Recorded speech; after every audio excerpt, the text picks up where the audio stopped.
In the spring of 2011, a woman died in a New York City hospital room at the age of 104. The staff who cared for her in her final years knew her only by a private nickname.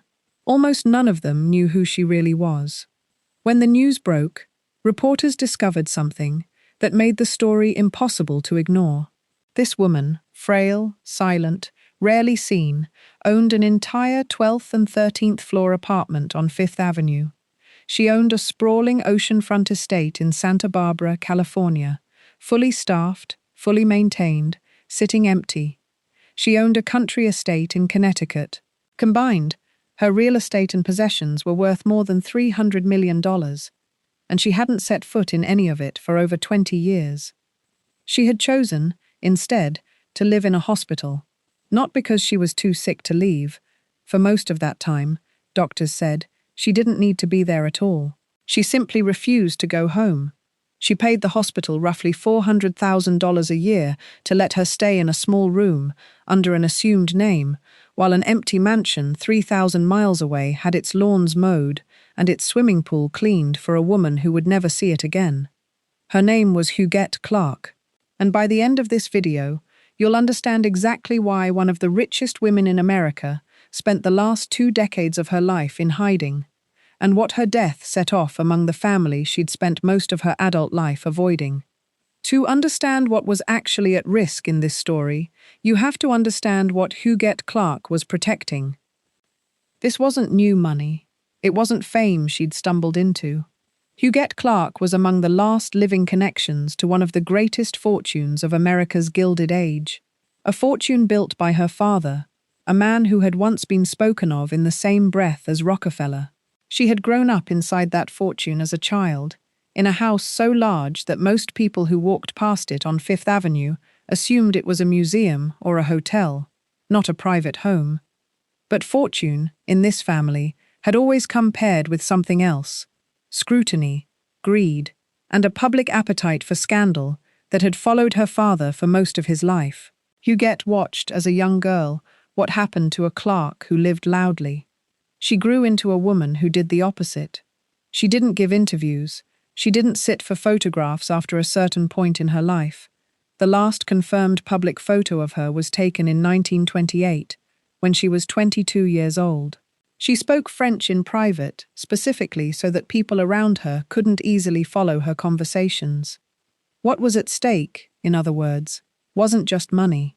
It was the one thing she had spent nearly a century trying to hold on to: the right to disappear on her own terms. And when she finally died, in 2011, that right collapsed instantly. Distant relatives she'd never met came forward.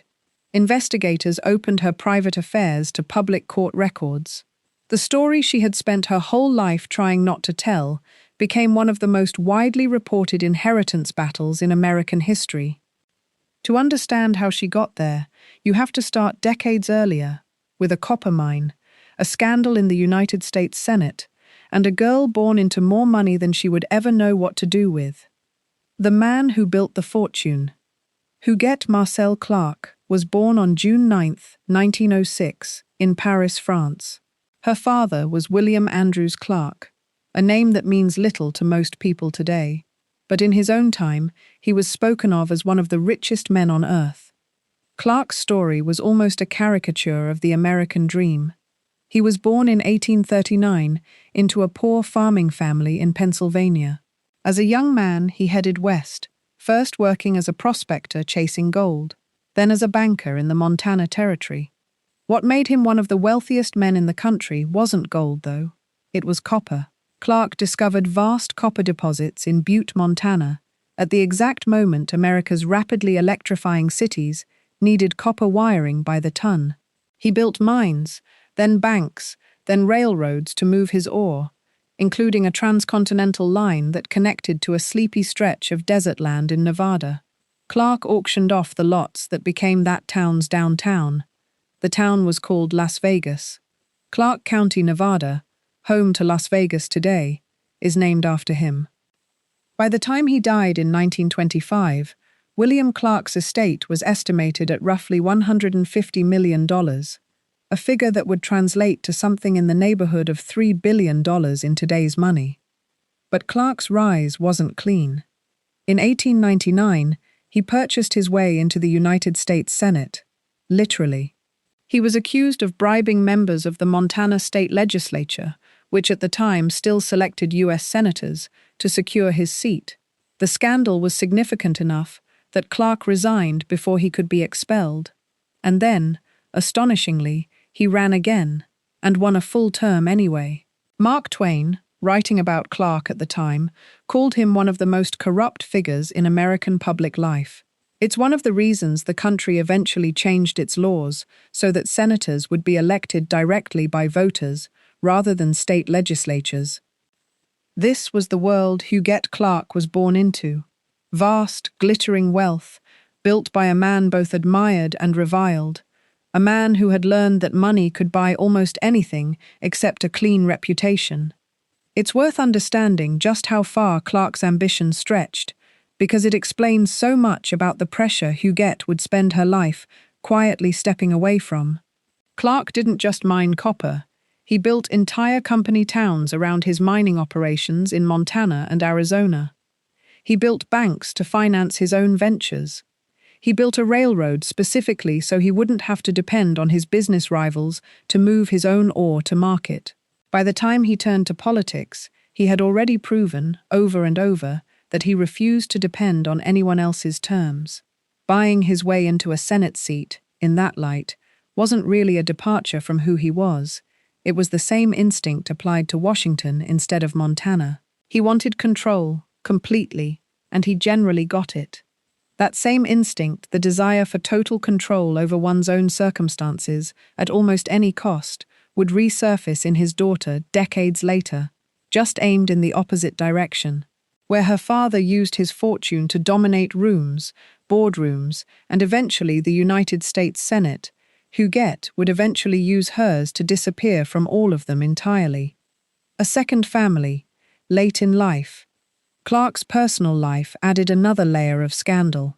His first wife, Catherine, had died years earlier, and Clark had 5 children from that marriage.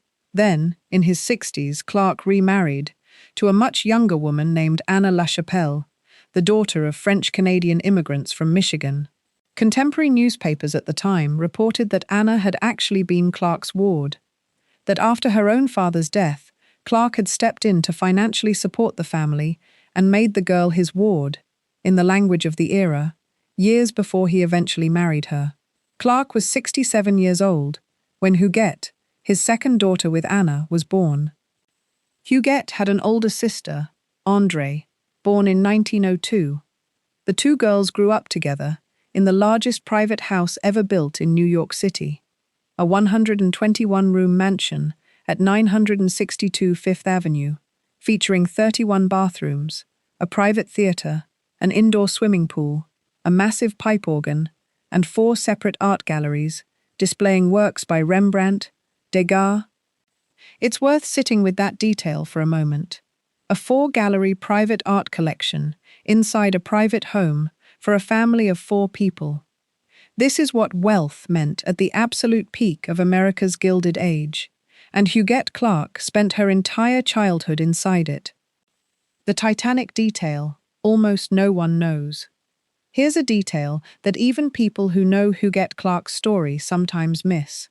In April of 1912, the Clark family had booked passage on the Titanic, not for its infamous maiden voyage, but for its return voyage back across the Atlantic. The ship, of course, never completed its first crossing. It sank in the North Atlantic on April 15, 1912, killing over 1,500 people. The Clarks' return trip tickets were never used because the ship they were booked to return on was, by then, resting at the bottom of the ocean. Huguette was 5 years old at the time. It's a small footnote in a long life, but it's also an early example of something that would define her entire existence, brushing directly against catastrophe and walking away from it, again and again, while the world around her collected the damage. Loss, early and often. The wealth insulated Huguette from almost everything, except grief. Her older sister Andre died in 1919, still a teenager. It was a loss Huguette reportedly carried with her for the rest of her life. Biographers who spoke with her decades later described her as still speaking about André with real tenderness, as though the loss had happened recently rather than nearly a century earlier. Then, in 1925, when Huguette was 19, her father died. The empire he'd built, the mines, the railroads, the mansion, the reputation, passed down, in large part, to Huguette and her mother. She was barely out of her teens, and she was already one of the wealthiest young women in America. She was also, by nearly every account, painfully shy, a trait her wealth did nothing to cure, and arguably made worse. In a world built on visibility, society pages, debutante balls, arranged introductions, Huguette Clark increasingly wanted none of it. In 1928, at 22, Huguette had her last confirmed public photograph taken. That same general period, she was formally introduced into society, as young women of her class were expected to be. In 1928, she married William Gower, a man she had grown up around as a childhood friend. The marriage barely lasted.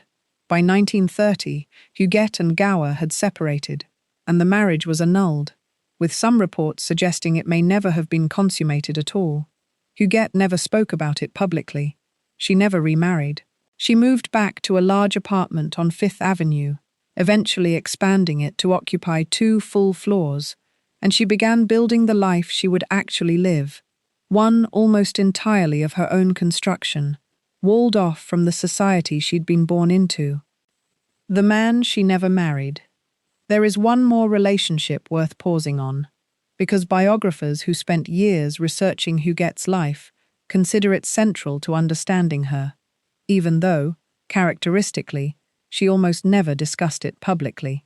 After her brief marriage to William Gower ended, Huguette formed a long, deep attachment to a Frenchman named Étienne de Villemont. By most accounts, he was the great love of her adult life, and yet she never married him. The two maintained a relationship, much of it conducted across the distance of the Atlantic, in letters and phone calls, for years.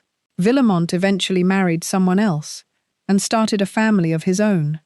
Remarkably, rather than cutting him off, Huguette reportedly continued to support him and his new family financially for years afterward, maintaining some form of contact from a distance for the rest of his life. It's a strange, quietly devastating detail once you sit with it.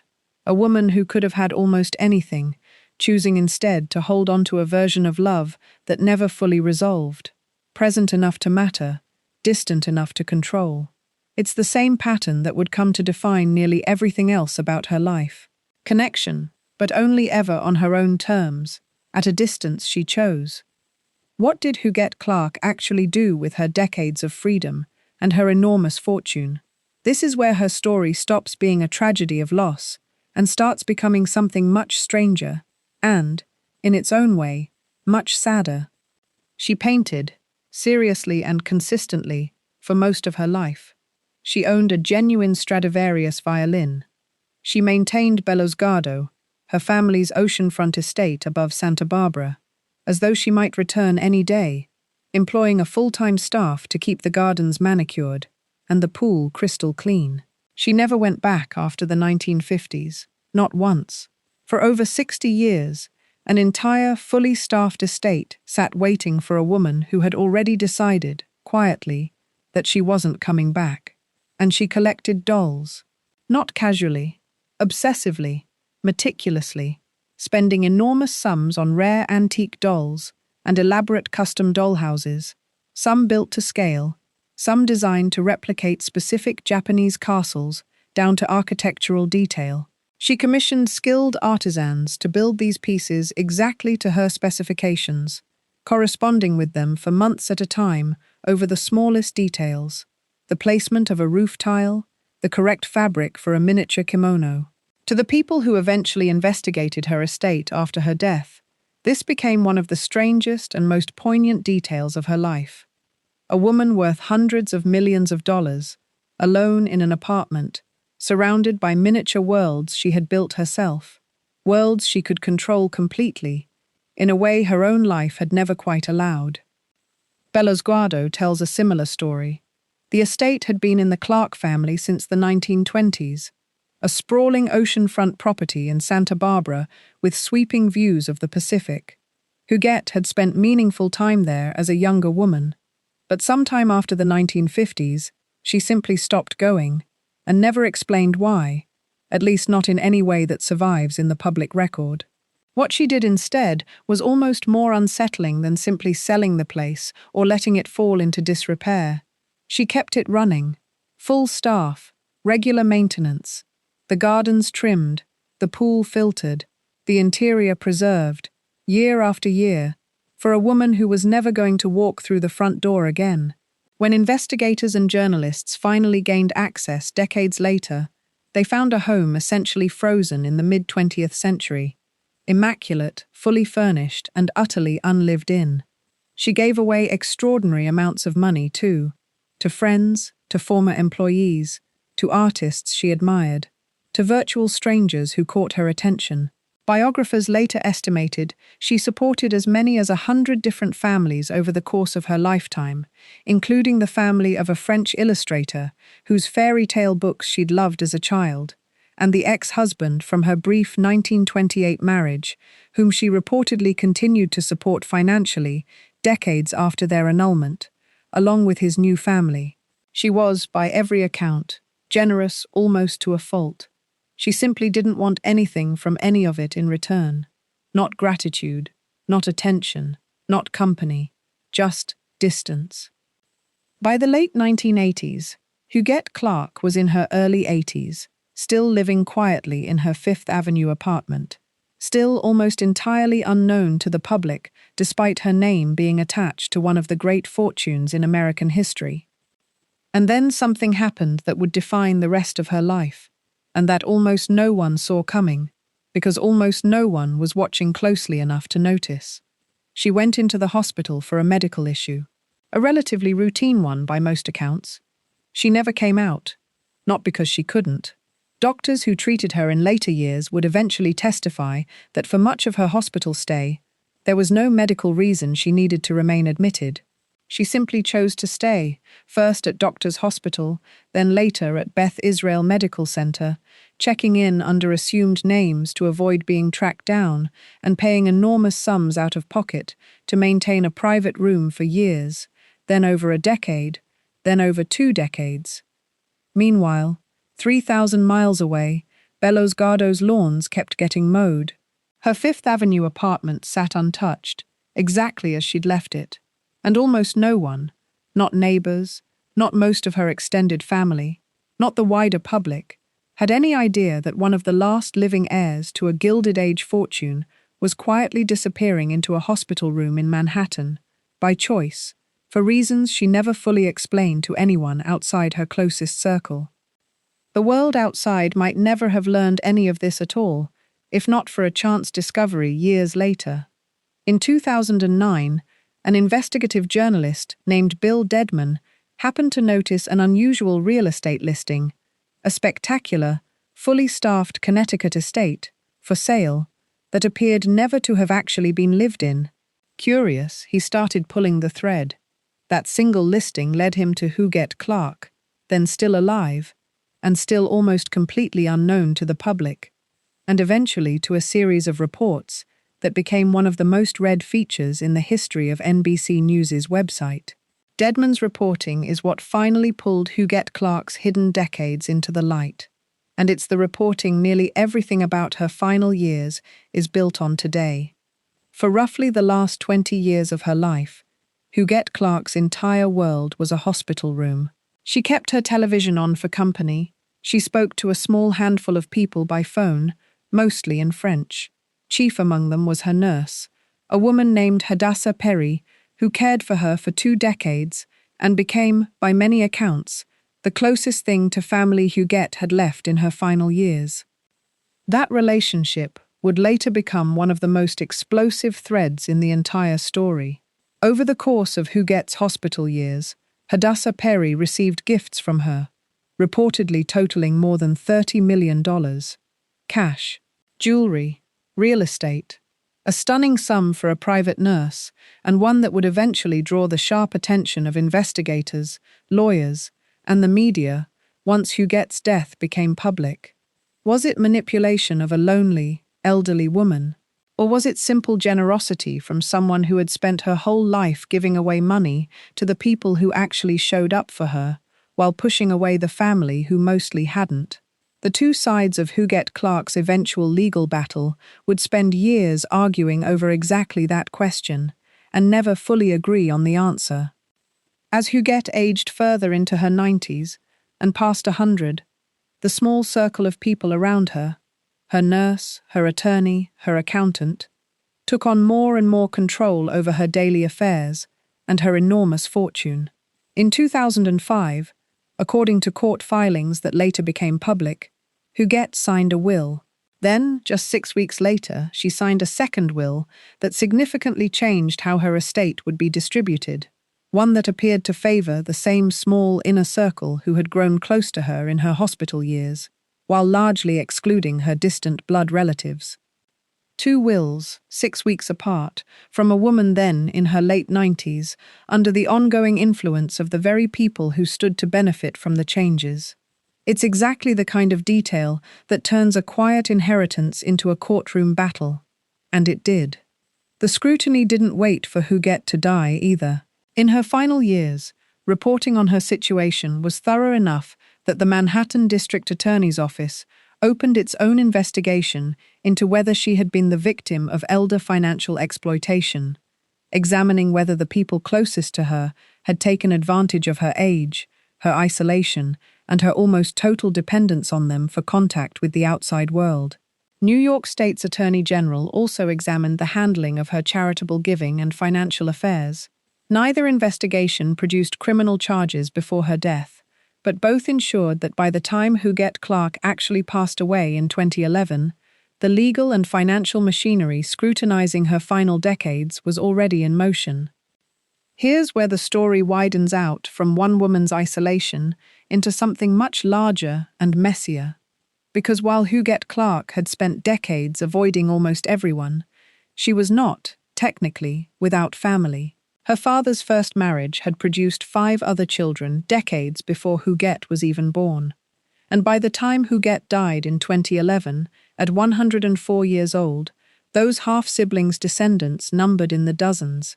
Great-nieces and great-nephews, most of whom had never met Huguette, some of whom had never even heard of her before her death, made international news. When Huguette died on May 24, 2011, those distant relatives, with virtually no personal relationship to her, became active claimants to a fortune estimated at over $300 million. They argued that the 2005 will, the one favoring her nurse, her lawyer, and her accountant, was the product of undue influence on a vulnerable, isolated, elderly woman. They wanted the earlier will, or state inheritance law, if no valid will existed, to govern instead, which would have directed a significant share of the estate to them. On the other side stood the people who had actually been present for the last 2 decades of Huguette Clark's real, lived life. Her nurse, who visited her daily for years, her attorney, her accountant, who argued that Huguette had been sharp, deliberate, and fully aware of exactly what she wanted, and that her choices reflected who she had actually trusted, rather than who happened to share her bloodline. It's worth pausing on the emotional core of that conflict, because it's the same one that runs through almost every great inheritance story. Is family defined by blood, or by who actually shows up? Huguette Clark, more than almost anyone, had spent her entire adult life answering that question through her actions. She gave her time, her trust, and eventually millions of dollars to the people physically present in her isolated world, while remaining almost entirely disconnected from the extended family that would later fight loudest over what she left behind. There's an uncomfortable irony sitting underneath the relative's legal claim, too, one that reporters covering the case noted repeatedly. Many of the family members contesting the will were the descendants of William Clark's first marriage, the same branch of the family Huguette had grown up somewhat apart from, given the age gap and the different mothers involved. In other words, The blood relatives asking a court to overturn Huguette's wishes were, in several cases, people whose grandparents or great-grandparents Huguette herself may never have been especially close to even in childhood, let alone in her reclusive final decades. Blood made them legal stakeholders. It didn't make them the people she had actually chosen to spend her last 20 years with. While the legal battle unfolded, something else happened that turned Huguette Clark from a little-known name into a national story. Journalists and investigators finally got access to the homes she had abandoned decades earlier. Belosguardo, the Santa Barbara estate, was found essentially frozen in time, fully furnished, fully staffed for decades, without ever having been genuinely lived in by its owner for over 60 years. Her Fifth Avenue apartment revealed room after room of carefully preserved belongings, elaborate dollhouses, and art. The sheer scale of wealth sitting untouched, maintained purely so it would be ready for a return that never came, became the single most striking image of her entire life story. And the reason journalist Bill Dedman's investigative reporting on her would eventually become one of the most read features in NBC News's history, and the basis for the best-selling biography that finally told her story to the public, Empty Mansions. In the end, the legal battle over Huguette Clark's estate didn't go to a full public trial.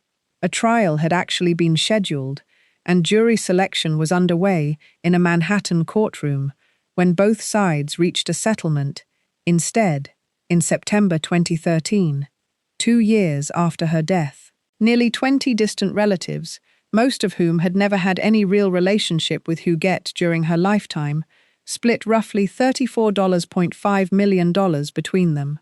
It was, by any normal standard, an enormous sum of money.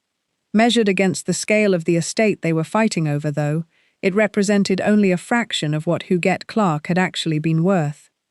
Her longtime nurse, Hadassah Perry, agreed to return a substantial portion of the gifts she'd received over her 2 decades of caring for Huguette, while still keeping millions of dollars, reflecting the genuinely long, close relationship the two women had shared. Huguette's attorney and accountant, both of whom had come under direct scrutiny for their roles managing her affairs and drafting the contested wills in her final years, also faced consequences as part of the resolution, including the surrender of professional licenses and restitution payments. And the bulk of Huguette Clark's fortune, including Belosguardo, the Santa Barbara estate she had refused to set foot in for 60 years, went, as she had specified, toward establishing a foundation dedicated to the arts. The house she couldn't bring herself to return to in life became, in death, exactly what she'd apparently always wanted it to be. Not a home for a family that barely knew her, but a place preserved on her own terms, for a purpose she had chosen herself. It's a strange kind of ending, not a villain unmasked, not a fortune restored to its rightful heirs in some satisfying reversal, just a settlement, imperfect, negotiated, unsatisfying to almost everyone involved, closing out the final chapter of a life that had been defined, from beginning to end, by one woman's refusal to let anyone get close enough to really understand her. It would be easy to look at Huguette Clark's story and see only strangeness. $100 million heiress living in a hospital room, an oceanfront mansion sitting empty for 60 years, dollhouses built with more care than most people put into their actual homes. And there's no question the details are strange. But underneath the strangeness is something much more familiar than it first appears.